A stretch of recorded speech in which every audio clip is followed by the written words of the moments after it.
I like to start by quoting Three Keys to Truly Become Successful by Dr. Ferrari.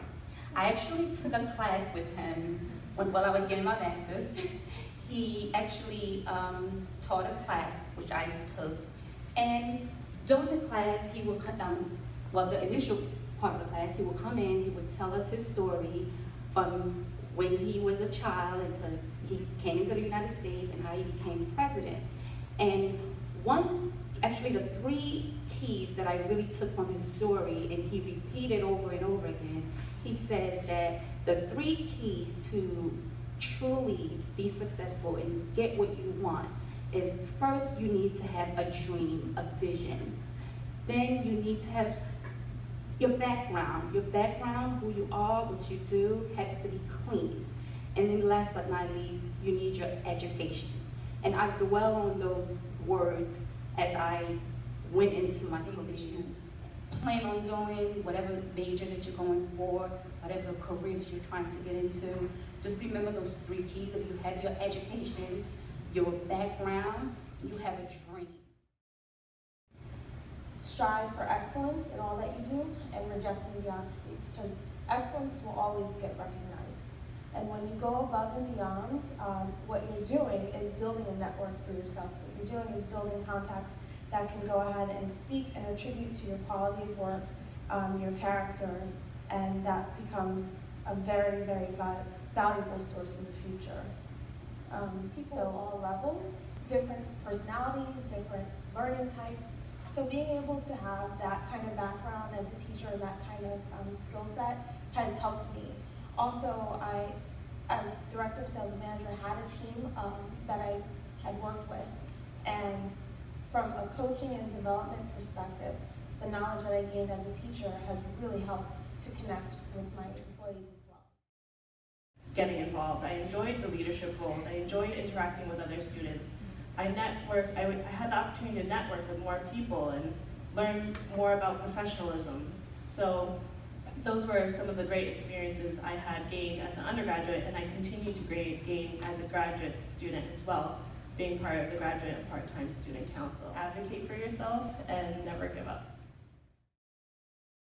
I became a mailman in town in Monmouth County, and over the next 10 years I bought a house, had a couple of kids. By the time I was 30, I thought I had life by the tail. I had a job, I was out in great weather, well, it wasn't so great all winter. Working a second job tending bar, and really I thought I was stuck for good, that I was going to stay there. And realized that if I did get stuck and stay there forever, I'd be stuck and stay there forever. So I realized I needed to make a change. So at age 31, I started looking around for different ideas to try and get a better job.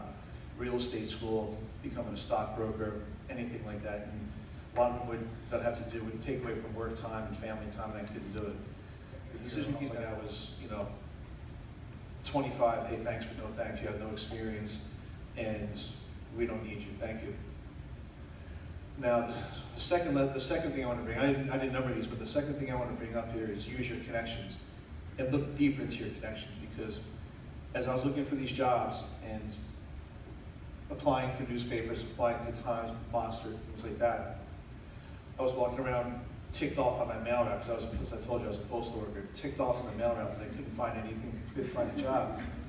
And one day it hit me like a brick, like I have 500 people here that I can ask for a job that nobody else is going to ask, that I can get in their front door, and I've been friends with for 10 years.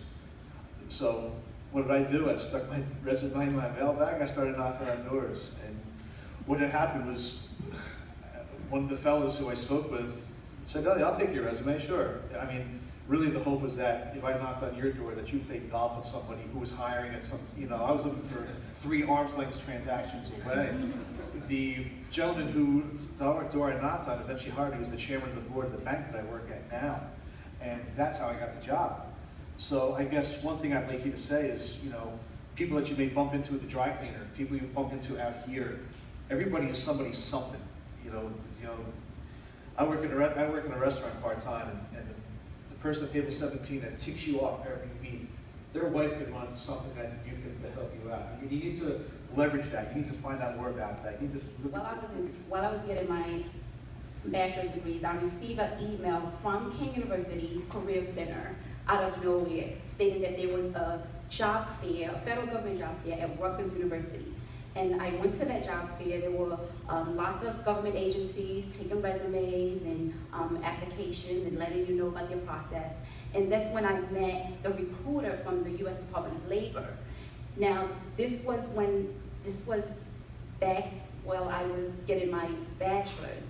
And I kept in contact with him for 4 years.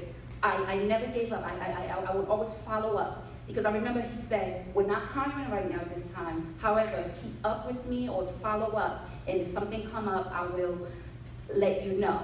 So for 4 years, I will email him and he would say the same thing. Nothing's up, but I will keep you in mind.